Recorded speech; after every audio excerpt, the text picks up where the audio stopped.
ಎಲ್ಲಿನೋ ಹೊಡೆತ ಭಾರತವನ್ನ ಬಾಧಿಸಲಿದೆ ಬರ ಈಗ. ಕರ್ನಾಟಕಕ್ಕೂ ಕಾದಿವೆ ಕರ್ಣ ಕಠೋರ ದಿನಗಳು ಈಗ. ಹಿಂಗೆ ಆದ್ರೆ ಮುಂದೆ ಕುಡಿಯೋಕ್ಕೂ ನೀರು ಸಿಗೋದಿಲ್ಲ.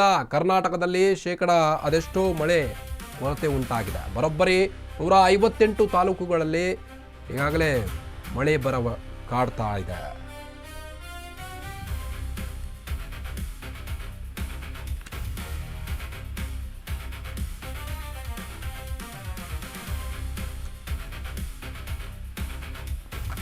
ಎಲ್ಲಿನೋ ಹೊಡೆತ ಭಾರತವನ್ನ ಬಾಧಿಸಲಿದೆ ಬರ. ಕರ್ನಾಟಕಕ್ಕೂ ಕಾದಿವೆ ಕರ್ಣ ಕಠೋರ ದಿನಗಳು. ಬರೋಬ್ಬರಿ 158 ತಾಲೂಕುಗಳಲ್ಲಿ ತೀರಾ ಸಾಧಾರಣ ಮಳೆ ಆಗ್ತಾ ಇದೆ. 20 ತಾಲೂಕಿನ ಜನರು ಮಳೆಯ ಮುಖವನ್ನೇ ನೋಡಿಲ್ಲ ಇನ್ನು. ಕರ್ನಾಟಕದಲ್ಲಿ 60% ಮಳೆ ಕೊರತೆ ಉಂಟಾಗಿದೆ. ವಾಡಿಕೆಗಿಂತ ಸಿಕ್ಕಾಪಟ್ಟೆ ಕಡಿಮೆಯಾಗಿದೆ ವರ್ಷಧಾರೆ. ಈ ಬರದ ಪರಿಣಾಮ ಪ್ರಮುಖ ಅಣೆಕಟ್ಟುಗಳೇ ಖಾಲಿಯಾಗಿದೆ ಈಗ. ಯಾವುದೇ ಬೆಳೆಗಳನ್ನು ಬೆಳೆಯದಂಥ ಸ್ಥಿತಿಯಲ್ಲಿದ್ದಾರೆ ಈಗ ರೈತರು. ರಾಜ್ಯದ ಕುಡಿಯುವ ನೀರಿಗೂ ಶುರುವಾಗಿದೆ ಹಾಹಾಕಾರ. 20 ತಾಲೂಕುಗಳಲ್ಲಿ ಮಳೆನೇ ಆಗಿಲ್ಲ. ಮಳೆ ಮುಖವನ್ನೇ ನೋಡಿಲ್ಲ ಜನರು. ಹೊಟ್ಟೆ ಪಾಡಿಗಾಗಿ ಊರನ್ನ ಬಿಟ್ಟು ವಲಸೆ ಹೋಗುವಂಥ ಸ್ಥಿತಿಯಲ್ಲಿದ್ದಾರೆ ಈಗ ಜನರು. ಮಳೆ ಇಲ್ಲ, ಏನಿಲ್ಲ, ಭೂಮಿಯಲ್ಲಿ ಏನು ಬೆಳಿಬೇಕು ಹಾಗಾದ್ರೆ ರೈತರು? ಎಲ್ಲಿನೋ ಹೊಡೆತ ಈಗ ಭಾರತವನ್ನ ಬಾಧಿಸ್ತಾ ಇದೆ. ಕರ್ನಾಟಕಕ್ಕೂ ಕಾದಿವೆ ಕರ್ಣ ಕಠೋರ ದಿನಗಳು. ಹಿಂಗೆ ಆದರೆ ಮುಂದೆ ಕುಡಿಯೋಕ್ಕೂ ನೀರು ಸಿಗೋದಿಲ್ಲ ಅನ್ನೋ ಪರಿಸ್ಥಿತಿ ನಿರ್ಮಾಣವಾಗಿದೆ ಈಗ.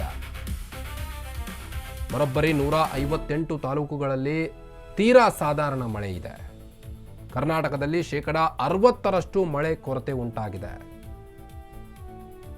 ಬರೋಬ್ಬರಿ 158 ತಾಲೂಕುಗಳಲ್ಲಿ ತೀರಾ ಸಾಧಾರಣ ಮಳೆಯಾಗಿದೆ.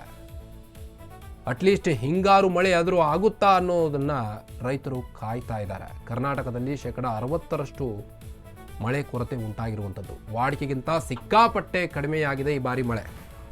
ಈ ಬರದ ಪರಿಣಾಮ ಪ್ರಮುಖ ಅಣೆಕಟ್ಟುಗಳೇ ಖಾಲಿಯಾಗಿದೆ. ಇದೇ ವಿಚಾರವಾಗಿ ನಿನ್ನೆ ಸಿಎಂ ಡಿ ಕೆ ಶಿವಕುಮಾರ್ ಅವರು ಕೂಡ ಮೀಟಿಂಗ್ ಕರೆದಿದ್ದರು. ಬರದ ಪ್ರದೇಶಗಳಿಗೆ ಭೇಟಿ ಮಾಡುವಂತೆ ಸಿಎಂ ಈಗಾಗಲೇ ಸಲಹೆಯನ್ನು ಕೂಡ ನೀಡಿದ್ದಾರೆ. ಅಧಿಕಾರಿಗಳಿಗೆ ಖಡಕ್ ಸೂಚನೆಯನ್ನು ನೀಡಿದ್ದಾರೆ ಸಿಎಂ ಡಿ ಕೆ ಶಿ ಅವರು. ಎಲ್ಲೆಲ್ಲಿ ಮಳೆ ಕೊರತೆ ಉಂಟಾಗಿದೆ, ರೈತರ ಅಳಲೇನಿದೆ ಅನ್ನೋದನ್ನು ಆಲಿಸಿ ಅಂತ ಈಗಾಗಲೇ ಸಿಎಂ ಡಿ ಕೆ ಶಿವಕುಮಾರ್ ಅವರು ಖಡಕ್ ಸೂಚನೆ ನೀಡಿದ್ದಾರೆ. ನಾನು ಬರ ಪೀಡಿತ ಪ್ರದೇಶಕ್ಕೆ ಹೋಗುವೆ ಅಂತ ಸಿಎಂ ಡಿ ಕೆ ಶಿವಕುಮಾರ್ ಅವರು ಹೇಳಿದ್ದಾರೆ. 1 ವಾರದೊಳಗೆ ಬರ ಪೀಡಿತ ಪ್ರದೇಶ ಮಾಹಿತಿಯನ್ನು ಕೇಳಿದ್ದಾರೆ ಸಿಎಂ. ಈಗ ಅದೆಷ್ಟೋ ಬೇಗ ರೈತರಿಗೆ ಪರಿಹಾರ ನೀಡುವ ನಿಟ್ಟಿನಲ್ಲಿ ಸರ್ಕಾರ ಮುಂದಾಗಿದೆ. ರಾಜ್ಯ ಸರ್ಕಾರದಿಂದ ಆದಷ್ಟು ಬೇಗ ಬರದ ಪರಿಹಾರವನ್ನು ನೀಗಿಸ್ತೇವೆ ಅನ್ನೋ ನಿರೀಕ್ಷೆಯನ್ನು ನೀಡಿದ್ದಾರೆ. ಬರದ ಪ್ರದೇಶಗಳಿಗೆ ಭೇಟಿ ಮಾಡುವಂತೆ ಸಿಎಂ ಸಲಹೆ ನೀಡಿದ್ದಾರೆ. ಆಯಾ ಜಿಲ್ಲೆಗಳ ಶಾಸಕರಿಗೆ, ಅಧಿಕಾರಿಗಳಿಗೆ ಖಡಕ್ ಸೂಚನೆ ನೀಡಿದ್ದಾರೆ. ರೈತರ ಬಳಿ ಹೋಗಿ ಸುದ್ದಿ ನೀಡುವಂತೆ ಖಡಕ್ ಸೂಚನೆ ಹೊರಡಿಸಿದ್ದಾರೆ.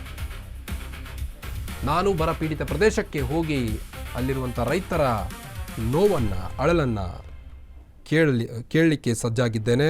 ಅದಕ್ಕೆ ಸರಿಯಾದಂಥ ಪರಿಹಾರವನ್ನು ಕೂಡ ನೀಡಲಿಕ್ಕೆ ಮುಂದಾಗಿರುವಂಥದ್ದು ಸರ್ಕಾರ. ಈಗ ಆದಷ್ಟು ಬೇಗ ರೈತರಿಗೆ ಪರಿಹಾರ ನೀಡುವ ನಿಟ್ಟಿನಲ್ಲಿ ಸರ್ಕಾರ ಪ್ರಮುಖ ಕ್ರಮವನ್ನು ಕೈಗೊಂಡಿದೆ.